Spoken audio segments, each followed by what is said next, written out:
Bueno, muy bien. Entonces damos gracias a Dios, a los amigos, hermanos, que en esta mañana se conectan y también a ustedes, hermanos, que están en este lugar. Leamos Colosenses capítulo 1, versículo 18, hermanos, y estaremos dando gracias a Dios por la palabra e iniciaremos. Dice la palabra del Señor, hermanos, y Él, este pronombre, por supuesto, es muy importante porque nos lleva a Cristo, ¿no? Y Él es la cabeza del cuerpo que es la iglesia, es decir, hermanos, nosotros, los que estamos en esta mañana y otros hermanos. Él, que es principio, que es el principio, el primogénito de entre los muertos, para que en todo tenga la preeminencia. Incline por favor su rostro y pidamos al Señor, hermanos, que hoy el Señor nos siga hablando, que el Señor, hermanos, si tiene que corregirnos, lo haga y nos continúe, por supuesto, con su Espíritu ayudando. Maravilloso y buen Señor. Estamos tan agradecidos, pero tan agradecidos por este tiempo. Señor, eres tú el único que permite, por tu infinita gracia, poder asistir fielmente al templo donde la iglesia se reúne.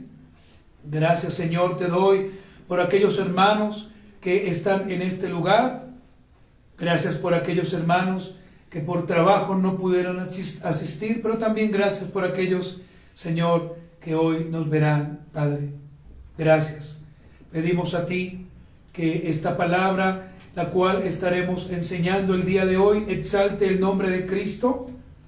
El pecador sea humillado en todas las áreas, por supuesto para reconocer a Cristo como su Señor y que la santidad pueda ser promovida. Amén. Muy bien, hermanos. Estamos hablando entonces de beneficios de tener una iglesia o una membresía saludable. Y entramos hoy a la parte número 7. Estamos tocando otros tópicos totalmente diferentes a los que ya habíamos visto, hermanos. Quiero decir entonces como introducción, queridos hermanos y hermanas, que la eclesiología es el estudio del gobierno de la iglesia. Eso es eclesiología, sencillamente. Pero esta eclesiología, para poder entender en todo el sentido de su palabra, debemos basarla en una palabra llamada eclesia, que es la palabra griega, por supuesto, para iglesia. Y es importante conocer la profundidad. ¿Por qué, hermanos? Porque si nosotros, que hacemos parte de la iglesia de Cristo, no la conocemos, entonces, hermanos, habría un desacuerdo en algunas cosas. Pero cuando nosotros entendemos por la palabra lo que significa la palabra eclesia, no va a haber, pues evidentemente, ningún lío. Hermanos, la palabra eclesia aparece 116 veces en el Nuevo Testamento. Debería usted anotar, hermano, esto que le voy a decir, para que usted, hermano, siempre lo tenga en cuenta. Tiene en estas 116 veces 3 usos distintivos, pero que por supuesto se relacionan. El primero, hermanos, la palabra eclesia se refiere a una asamblea política. Y usted puede verlo en el Nuevo Testamento en 3 ocasiones. Segundo, la palabra eclesia se refiere a la asamblea de Jehová. Y usted puede también verlo en el Nuevo Testamento 2 veces. Pero la palabra eclesia también se refiere a la asamblea de Jesucristo. Y esta palabra la encontramos 111 veces. Entonces, hermano, miren la importancia de conocer por la palabra de Dios qué es la iglesia.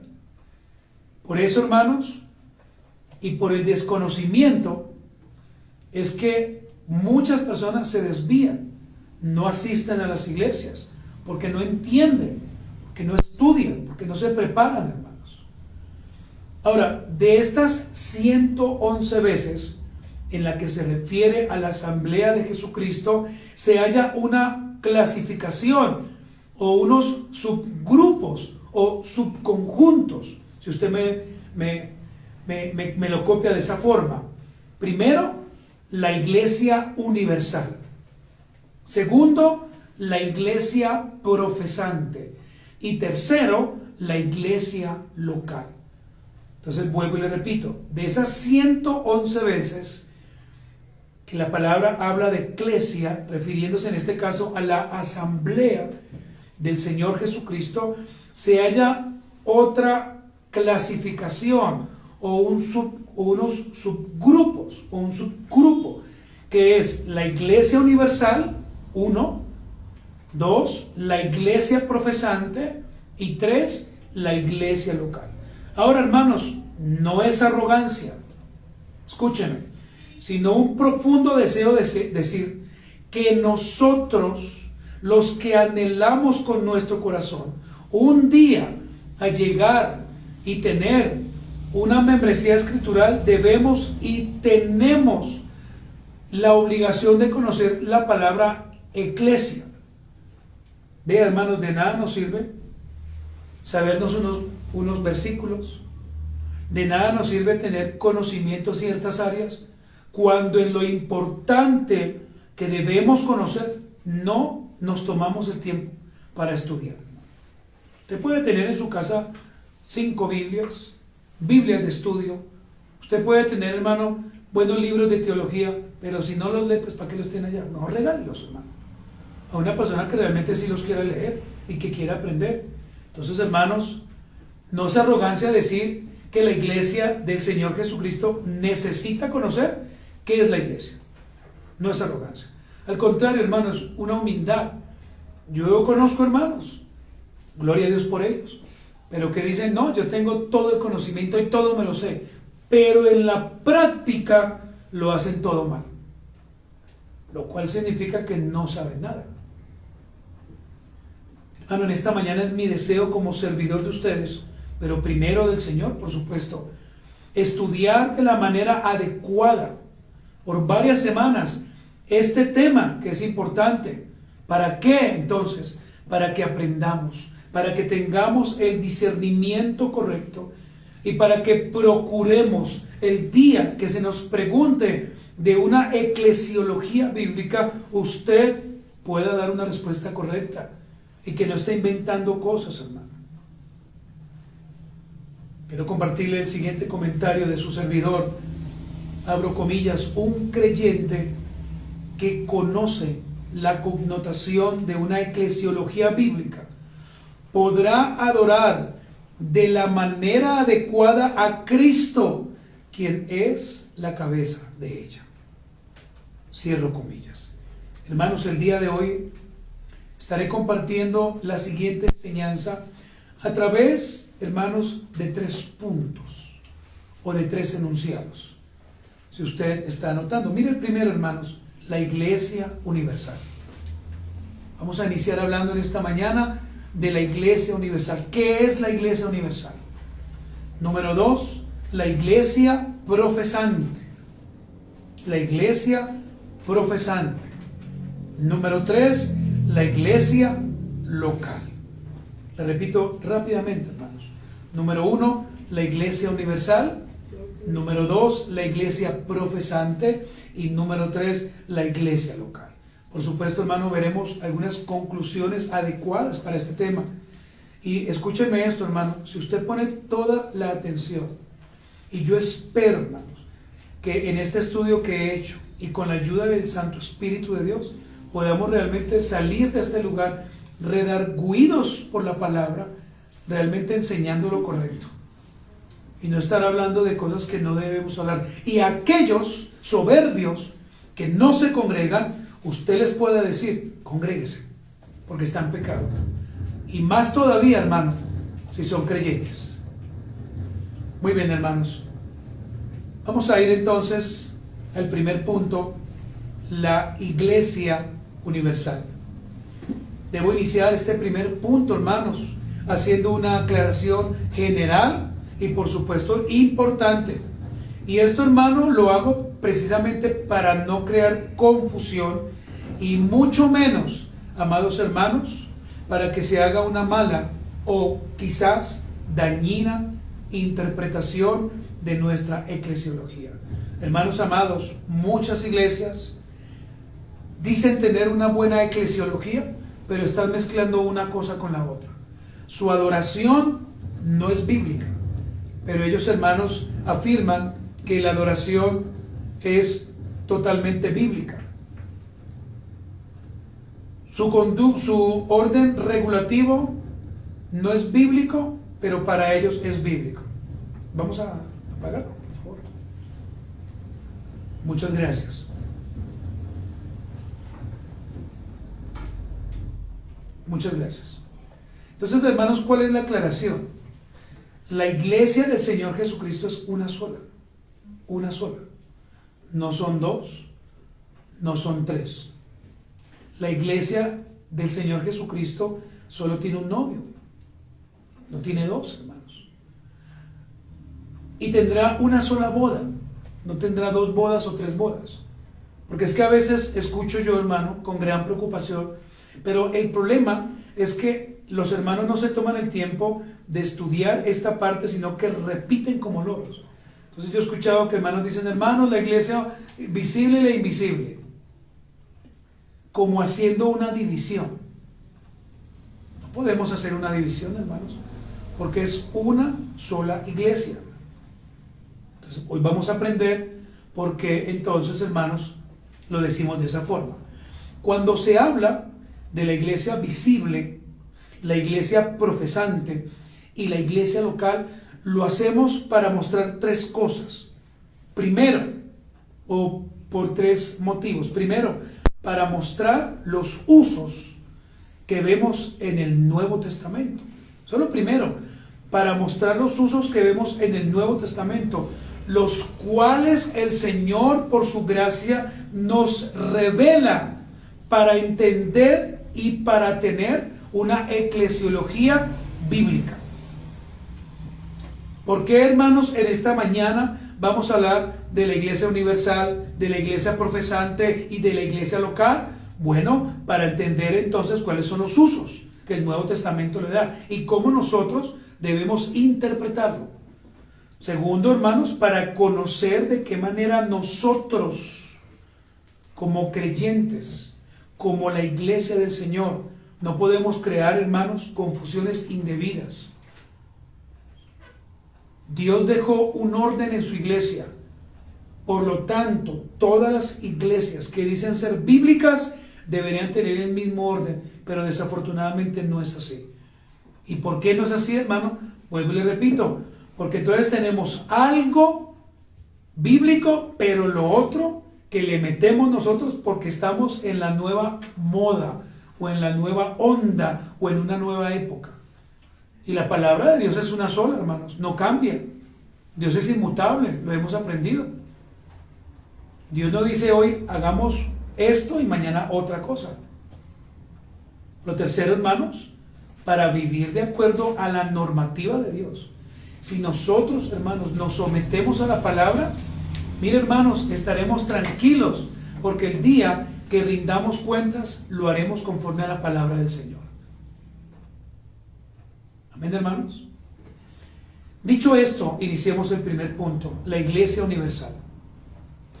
La iglesia universal, hermanos, se compone, y esta es la definición, se compone del número completo de los elegidos que han sido, son o serán reunidos bajo Cristo, su cabeza. Básicamente, hermanos, esa es la definición. La iglesia universal se compone del número completo de los elegidos que han sido, son o serán reunidos bajo Cristo, su cabeza. Entonces, note usted que la iglesia universal está conformada por todos los tiempos, ¿cierto? por todos los tiempos. No hace ninguna acepción. Ahora, hermanos, esta iglesia universal es llamada invisible. ¿Pero por qué es llamada invisible? Es llamada invisible en el sentido de que su verdadera identidad solo la conoce Dios. Por eso es llamada invisible, porque su verdadera identidad solo la conoce Dios. Esta definición, hermanos, se ha tomado de nuestra confesión de fe, la Confesión Bautista de Fe de Londres, de 1686. En el capítulo 26, si usted quiere ir en la tarde y meditar, en el párrafo 1, se afirma esto que he acabado de compartir con usted. Hermanos amados, esto es la Iglesia Universal. La Iglesia Universal está compuesto de un número que el Señor ya ha elegido en todos los tiempos, que no se va a modificar. Y es allí, hermanos, donde nosotros no podemos cometer el gravísimo error de decir: yo declaro que mi hijo y mi hija un día vendrán a Cristo, porque usted no lo sabe. Lo que debemos decir es: Señor, ten misericordia de él o de ella para que se arrepientan, porque si no se arrepienten, irán al infierno, al castigo eterno. Aquí también, hermanos, se debe añadir para completar y para comprender lo que es una iglesia universal, que la iglesia universal también se compone de aquellos que murieron en Cristo Jesús y que en este mismo instante habitan en el cielo, porque no los podemos dejar por fuera, hermanos. Y esta se le conoce como la iglesia triunfante, porque ellos ya partieron con el Señor, ellos ya derrotaron la muerte, el último enemigo, y en este momento ellos están con el Señor Jesucristo, rogando día y noche para que el Señor venga por el resto de sus escogidos. Y los que estamos aquí en la tierra se les conoce como la iglesia militante, que somos nosotros, hermanos, que estamos agrupados en un solo ejército, en el ejército del Señor Jesucristo, hermanos, porque seguimos militando, ¿cierto, hermanos? Seguimos sirviendo al Señor. Entonces, hermanos, si resumimos justamente, sin quebrantar la Sagrada Escritura, y mucho menos, hermanos, nuestra confesión de fe, la Iglesia Universal podríamos decir que es la congregación de los santos de todos los tiempos que han sido elegidos por Dios para salvación a través de Cristo. Eso es la Iglesia Universal, la congregación de los santos de todos los tiempos que han sido elegidos por Dios para salvación. ¿A través de quién, hermanos? De Cristo. Estamos hablando, en primer lugar, de la Iglesia Universal. Hermanos, vamos a ver en esta mañana algunos versículos establecidos por el Señor en su palabra, donde se nos muestra la Iglesia Universal. Ahora, debo aclarar también que hay más versículos, hermanos, pero el tiempo no nos va a dar para leerlos todos. Acompáñenme a Mateo 16, 18, hermanos. Mateo 16, 18. Hermanos, si usted está en esta mañana muy pendiente, le aseguro que saldrá tan edificado de este lugar. Mateo 16, 18. Aquí el Señor está hablando de la iglesia universal, no de la iglesia local. Dice: y yo también te digo que tú eres Pedro, y sobre esta roca edificaré, ¿qué dice el Señor? Mi iglesia. No dice tu iglesia, dando a entender que sería Pedro entonces quien edificaría la iglesia. No, mi iglesia, porque la iglesia es de Cristo, hermanos. Y las puertas del Hades no prevalecerán ¿Contra quién? Contra ella, contra la iglesia. ¿Quiénes somos la iglesia? Nosotros, hermanos. No las paredes, lo hemos dicho, nosotros. Entonces, hermano, no vuelva a decir usted, nos vamos para la iglesia. Porque usted es la iglesia. Nos vamos para el templo, donde estaremos con nuestros hermanos que hacen parte o que son la iglesia. Esa es la manera en que debemos hablar, hermanos. Efesios capítulo 5, hermanos, versículo 25. Anote estos textos, es muy importante, hermanos, para un buen estudio. Y si en esta tarde usted va a meditar en ellos, qué bendición. Dice en Efesios 5, 25, maridos, amad a vuestras mujeres. Ahora, miren lo que dice el apóstol Pablo, hablando o colocando a Cristo como ejemplo. Así como Cristo amó a la iglesia y se entregó a sí mismo por ella. Efesios 5, 25, hermano, está hablando de la iglesia universal, no de la iglesia local.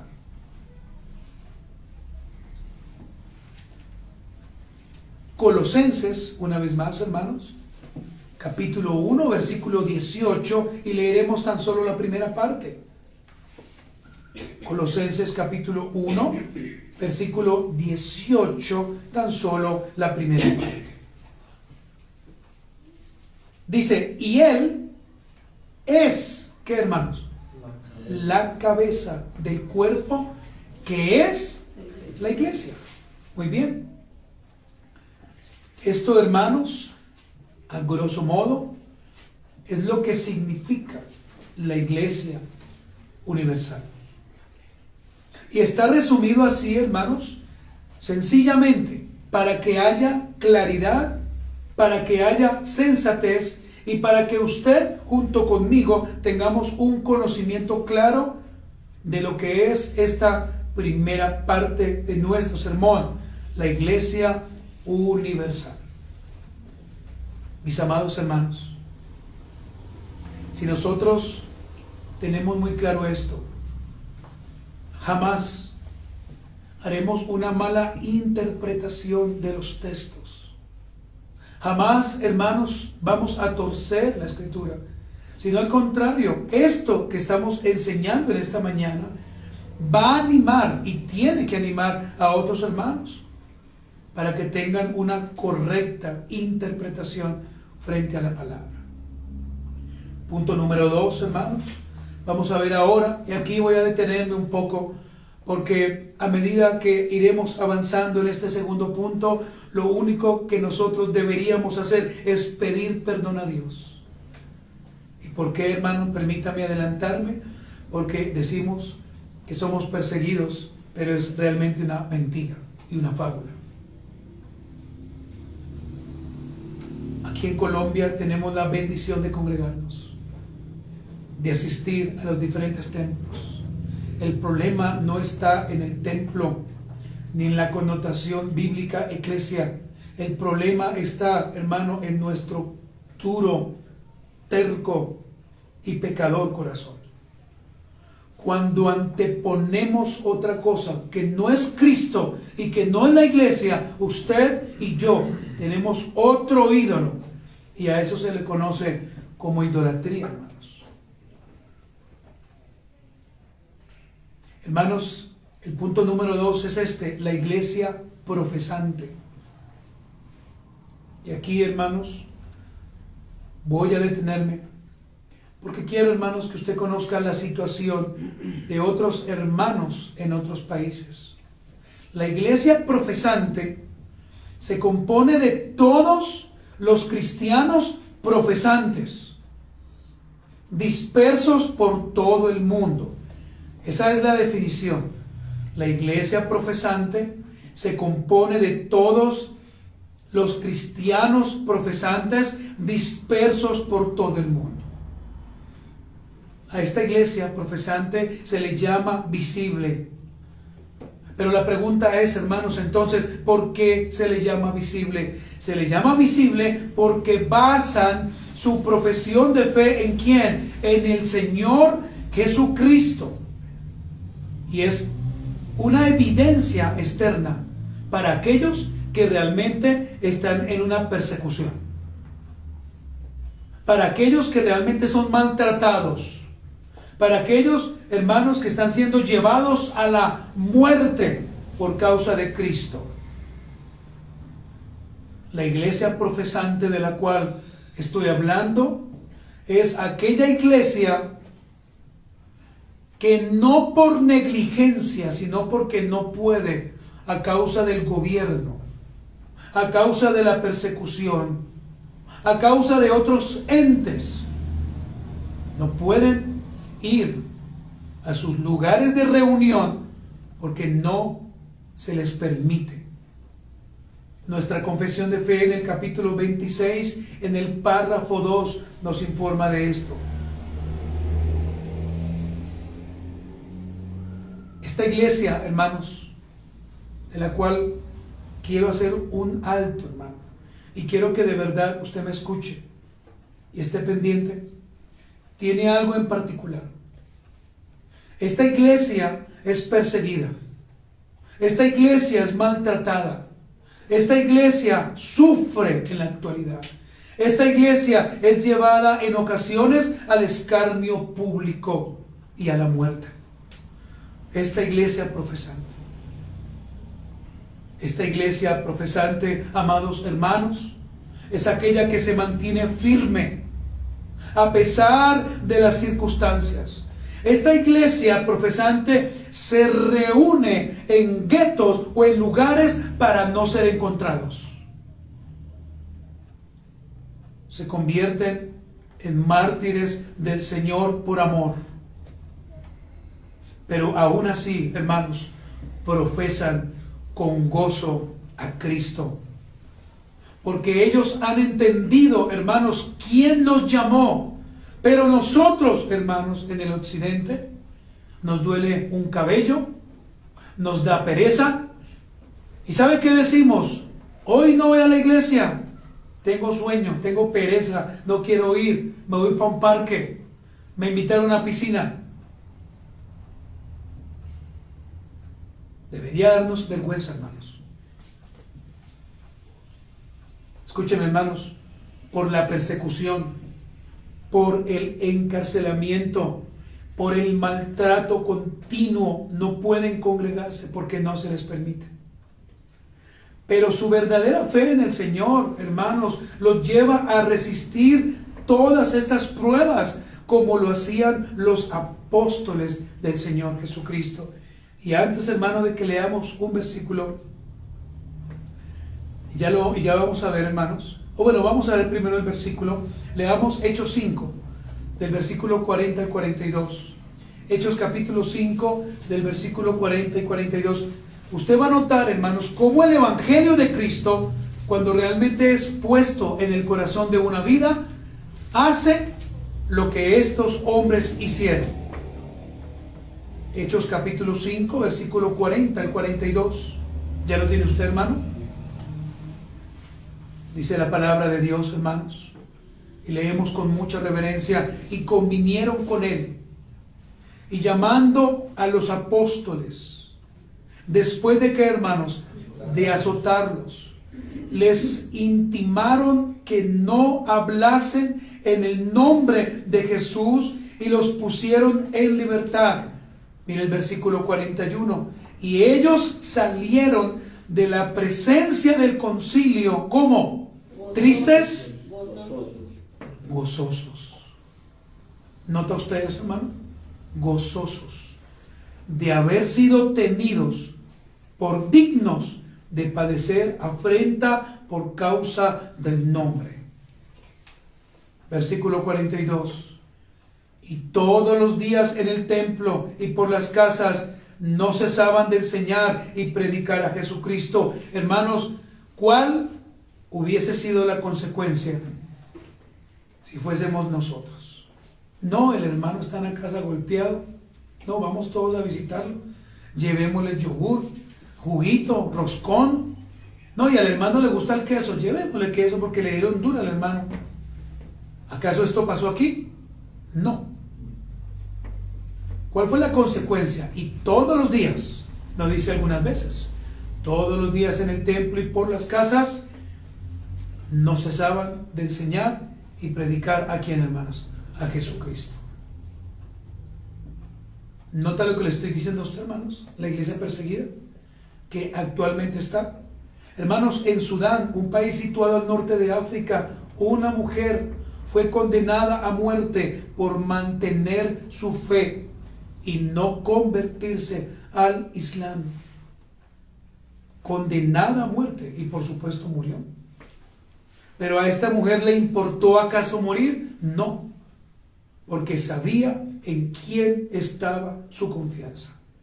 Y esto me lleva, hermanos, a que usted y yo nos preguntemos realmente en quién está su confianza. Si en la primera prueba, algunos se van de las iglesias, hermanos, o de los templos donde está la iglesia, se van. No, ya no quiero seguir, esto es muy difícil. Esto es muy difícil en Colombia, reunirnos, sillas. ¿Difícil qué? Mediocres y personas que no han nacido de nuevo. Hermanos, a continuación le mostraré a usted la lista de algunos países y voy a seccionar algunos países del mundo donde ser cristiano es igual a nada o peor que nada. La primera lista, hermanos, que quiero mostrarle a usted es la lista de los países donde es más difícil seguir a Jesús. Más difícil. Primero, Corea del Norte, hermanos. Segundo, Afganistán. Tercero, Somalia. Cuarto, Libia. Quinto, Pakistán. Sexto, Eritrea. Séptimo, Yemen. Octavo, Irán. Noveno, Nigeria. Décimo, India. En estos países es difícil seguir a Jesús, pero aquí en Sudamérica no es difícil y a la gente le cuesta venir a un culto, le cuesta orar, le cuesta buscar la presencia de Dios.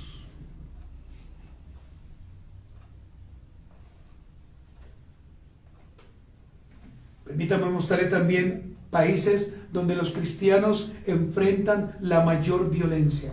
Yo no estoy hablando sobre el pueblo de allí, los cristianos, los que el Señor ha llamado por su gracia, los que hacen parte de la iglesia real del Señor. En primera medida está Pakistán, Nigeria, República Democrática del Congo, Mozambique, Camerún, República Centroafricana, India, Malí, Sudán del Sur, Etiopía. Aquí se concentra la mayor violencia sobre los creyentes. Y vuelvo y repito, y en Colombia, ¿acaso sucede lo mismo? No. ¿Por qué no viniste a la iglesia, querido hermano? No, la verdad, no, ni yo sé por qué. Esas son las excusas. ¿Por qué no viniste a la iglesia, querida hermana? No, mire el reloj, dice el reloj, ¿cómo corre, no? Yo no he visto que los relojes tengan pies, hermanos. Lo que pasa es que somos desorganizados y no hemos entendido lo que significa la iglesia. Países con el mayor número de mártires cristianos, hermanos. Es decir, personas que han muerto por la fe en Cristo. Y voy a darle datos del 2021. Estos no son del año 2014, ni hace 20 años. Del 2021. países con el mayor número de mártires cristianos. Nigeria, 3.530 hermanos que han muerto de la manera más terrible, quemados. Los han puesto en la pared y bueno, los han de esa manera asesinado, los han ahogado. Niños. En segundo lugar está la República Democrática del Congo con 460 hermanos. En tercer lugar está Pakistán con 307 hermanos, porque son nuestros hermanos. Uy, qué cifra, pastor. Son nuestros hermanos. Debería darnos pena. Debería darnos dolor, debería darnos vergüenza, porque mientras allá los persiguen y los matan, aquí no tenemos persecución. Y ponemos excusa. Y estamos mirando la hora cada momento. ¿Será que ya vamos a terminar? En cuarto lugar, Mozambique con 100 hermanos. Camerún con 53 hermanos. Burkina Faso con 38 hermanos. Un país que no fue revelado con 36 hermanos. República Centroafricana, 35 hermanos. Malí, 33 hermanos. Y aún así, hermanos, nosotros nos hacemos llamar creyentes. ¿Cómo dura mi vida? Eso es difícil. ¿Pero te están persiguiendo? No. Amanecí con un dolor de cabeza. Por favor, hermanos. Poner esa excusa al no venir a la iglesia, creo que es lo más terrible que puede pasar. Hermanos, países donde más iglesias fueron atacadas o cerradas. Cuando digo atacadas, fue porque entró un grupo y mató a sus miembros. Los quemaron vivos. Yo estoy hablando de eso, hermanos. No de que le tiraron una piedrita acá a la ventana. ¡Ay, quién será! No, yo no estoy hablando de eso, hermanos. China, 3.088 iglesias fueron atacadas o cerradas. Nigeria, 270 iglesias fueron atacadas o cerradas. Angola, 100 iglesias. República Democrática del Congo, 100 iglesias. Etiopía, 100 iglesias. Ruanda, 100 iglesias. Bangladesh, 90 iglesias. India, 76 iglesias. Pakistán, 68 iglesias. Y mire esta última, México. ¿Quién lo pudiera creer, hermanos? 61 iglesias. Esto, hermanos, que hemos hablado en esta mañana, por causa del nombre de Cristo. Nuestros hermanos, las iglesias locales, están sufriendo por causa del Evangelio. Y nosotros, que por la misericordia de nuestro Señor nos podemos congregar, que no somos perseguidos, no nos queman vivos, no destruyen nuestros templos, que somos bendecidos, hermanos, con la predicación. ¿O quién no fue esta mañana bendecido con la enseñanza de nuestro hermano? Que tenemos pastores que nos enseñan, que nos aman. Aún así, hermanos, despreciamos congregarnos.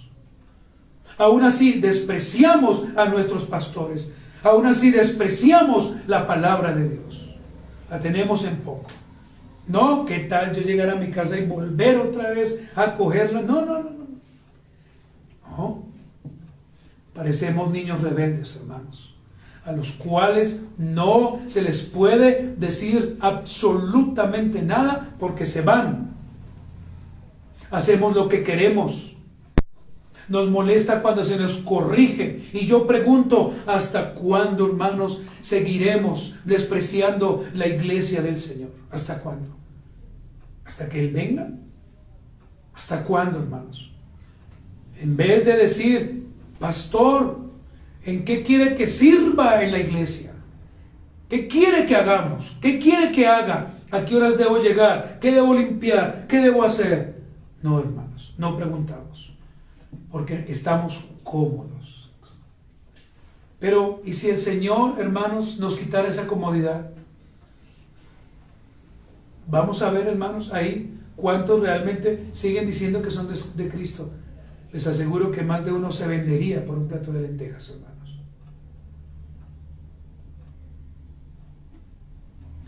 Mientras que nuestros hermanos los vituperan, sufren de escarnio diario, son asesinados. Nosotros aquí en Occidente seguimos negociando el asistir al templo. Yo no estoy hablando de nosotros, estoy hablando en términos generales, hermanos. Hacemos lo que queremos, llegamos a la hora que se nos da o que se nos pega, porque somos nosotros. En China, esos hermanos lloran al ver las Biblias. Hermanos amados, leamos 2 versículos.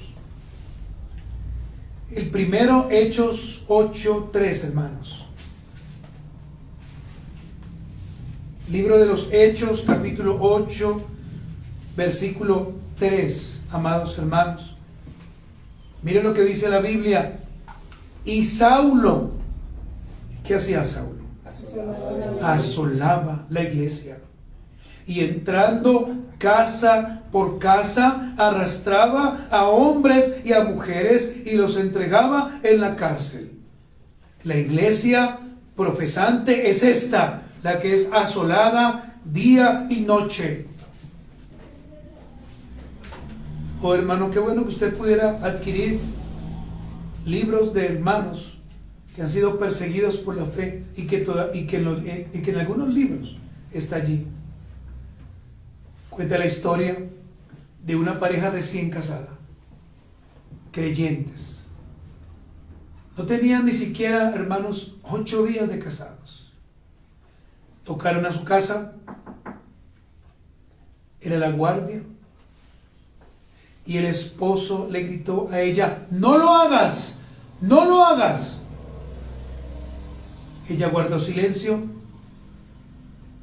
y cuando entraron, aquellos guardias le dijeron: nieguen a Cristo o ustedes mueren. Y el esposo decía: no lo hagas, no lo hagas. A este hombre le sacaron los ojos, le dispararon. A esta mujer la pusieron de rodillas, le dispararon y murieron por causa de Cristo. Y nosotros nos quejamos, hermanos. Y Saulo asolaba la iglesia, entrando casa por casa, y arrastraba a hombres y a mujeres y los entregaban en la cárcel. La iglesia profesante. Acompáñenme a 1 Corintios 15:9, hermanos. 1 Corintios capítulo 15, versículo 9. Aquí está hablando Pablo de lo que hacía él. Dice: porque yo soy el más pequeño de qué, hermanos, de los apóstoles. Y miren lo que sigue diciendo Pablo: que no soy digno de ser llamado apóstol. Y la pregunta que deberíamos hacerle al texto: ¿por qué, Pablo? ¿Por qué no eres digno de ser llamado apóstol? Mire la respuesta: porque perseguí a la iglesia de Dios. Por eso. ¿Cuántas veces nosotros, con nuestra actitud, con nuestra arrogancia, cuando llegamos tarde a las enseñanzas, cuando no venimos al culto, hermanos, estamos siendo de piedra de tropiezo para otros hermanos? Oh, hermanos, debemos darle gracias a Dios por nuestra nación.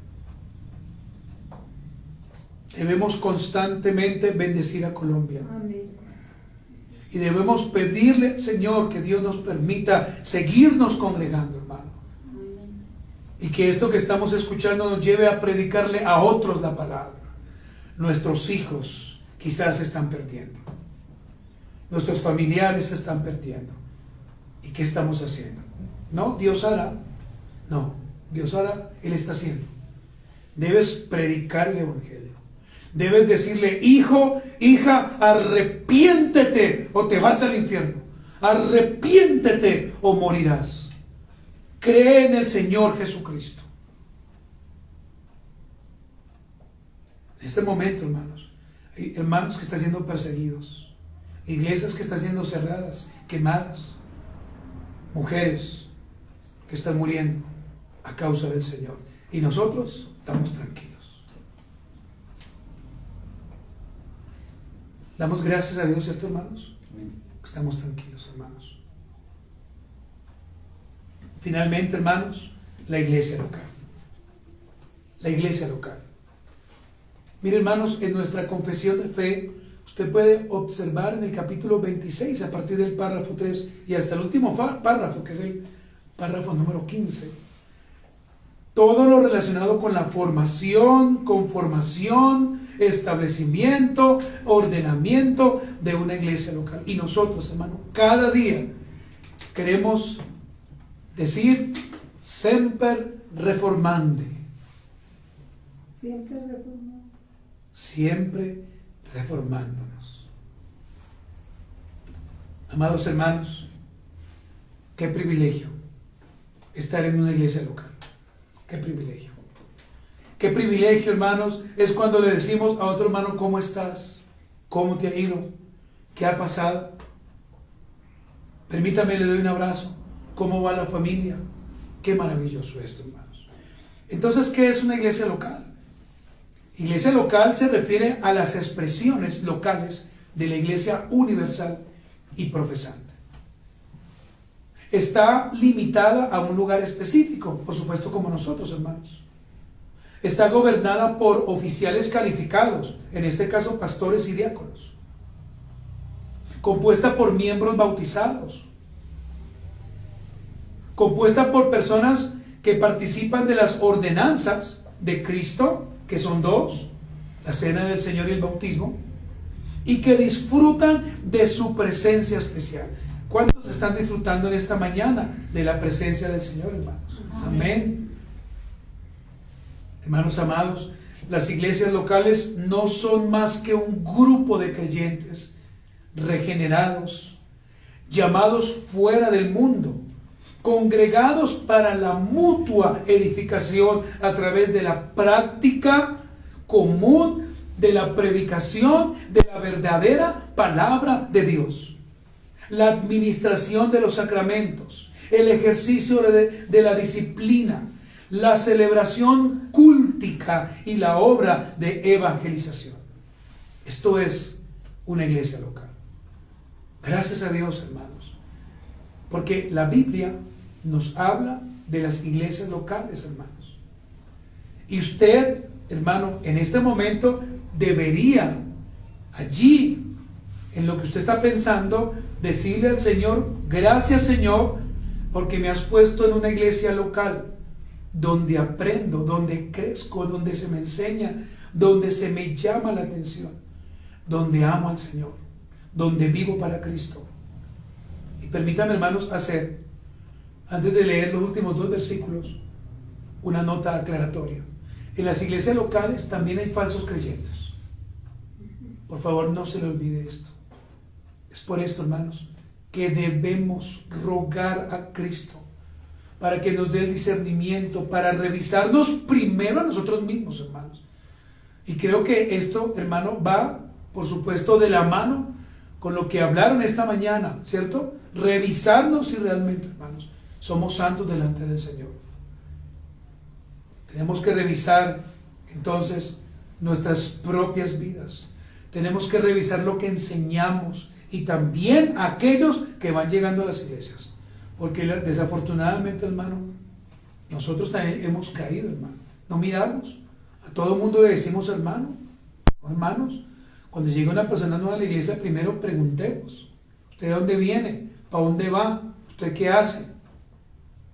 Claro, yo entiendo, hermano, el gozo que nos da, pero también tengamos cuidado. Porque acá han llegado personas, hermano, que así como llegan, se van. No sabemos ni por qué llegaron, ni mucho menos sabemos por qué se van. Ni dónde están. Hermanos, veamos 2 versículos. Como le dije a usted para finalizar, Esto, hermanos, por supuesto, respetando nuestro tiempo, hermanos. Vamos a leer Hechos 11:26. Todos, hermanos, vayamos a la Biblia, hermanos.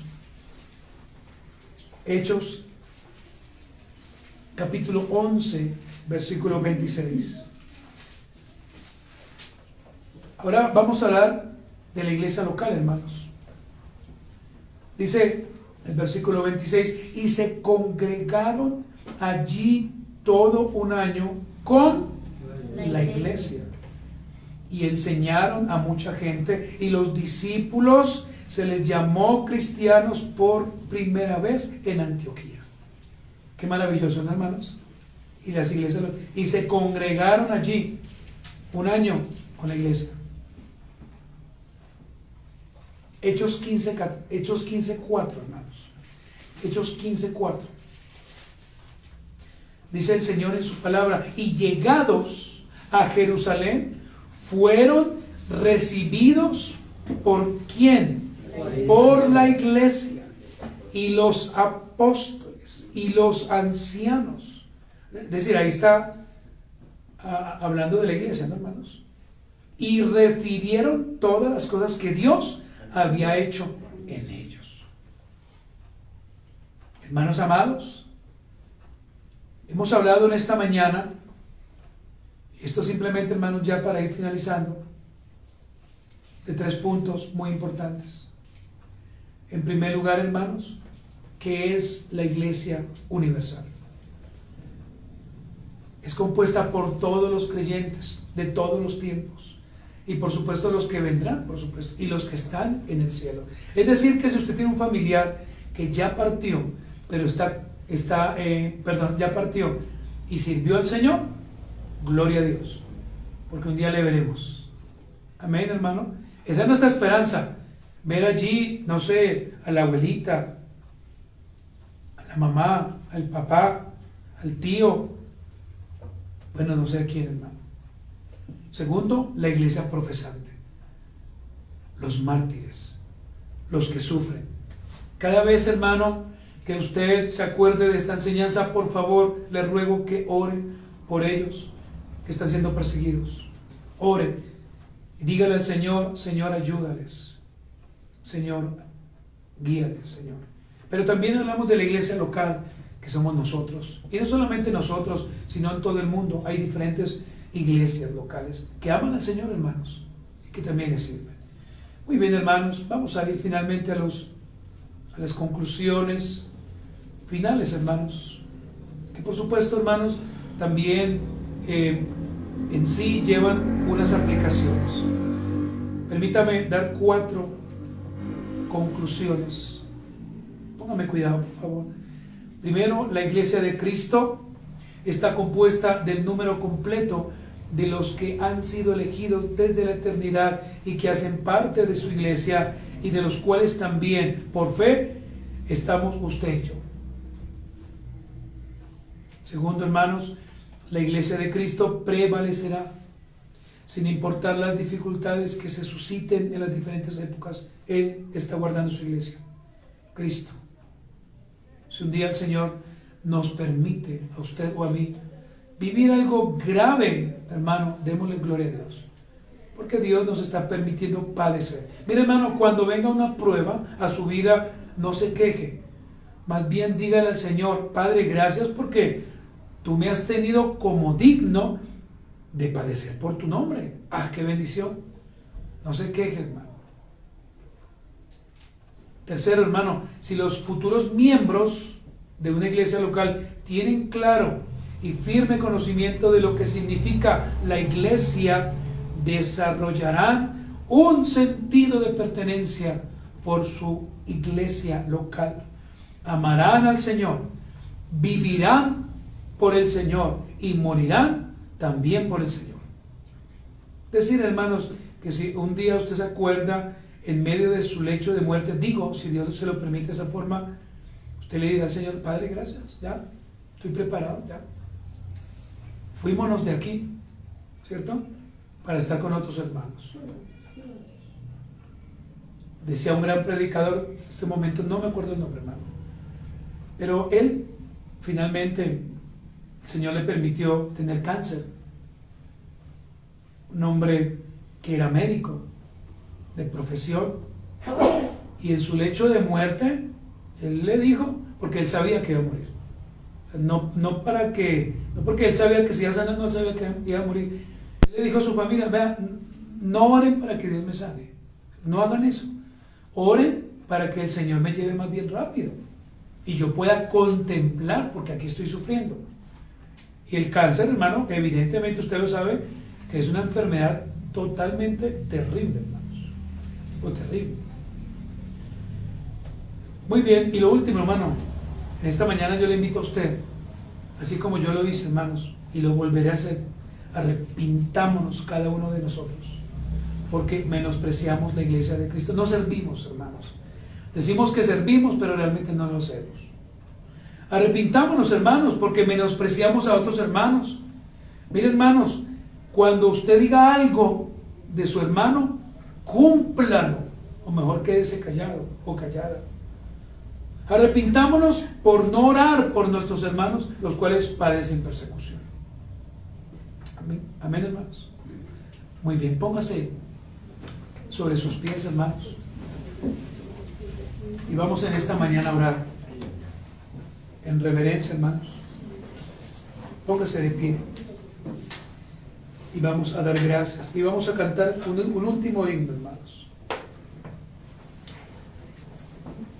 Todos de pie, en reverencia a Cristo y a aquellos hermanos que siguen siendo perseguidos y de los cuales hoy muchos morirán.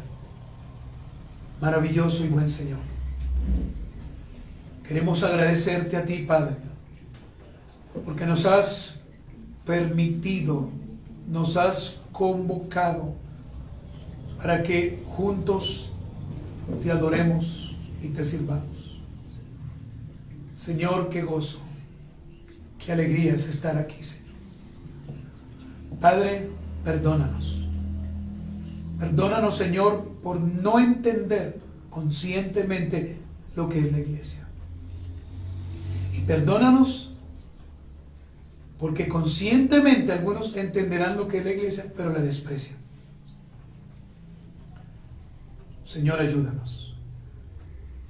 Señor, danos hoy la palabra viva para que nosotros podamos entender la importancia, Señor, de la iglesia universal, la importancia de la iglesia profesante, la importancia de la iglesia local.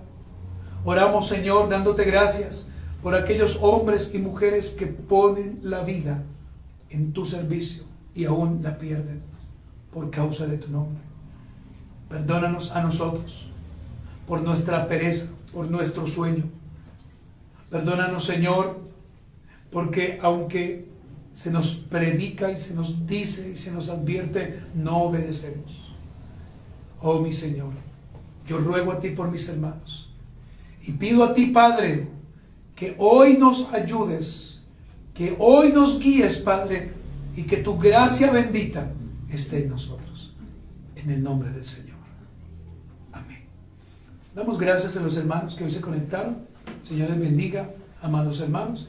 Y hermanos, vaya conmigo a su ignario. Vamos a cantar.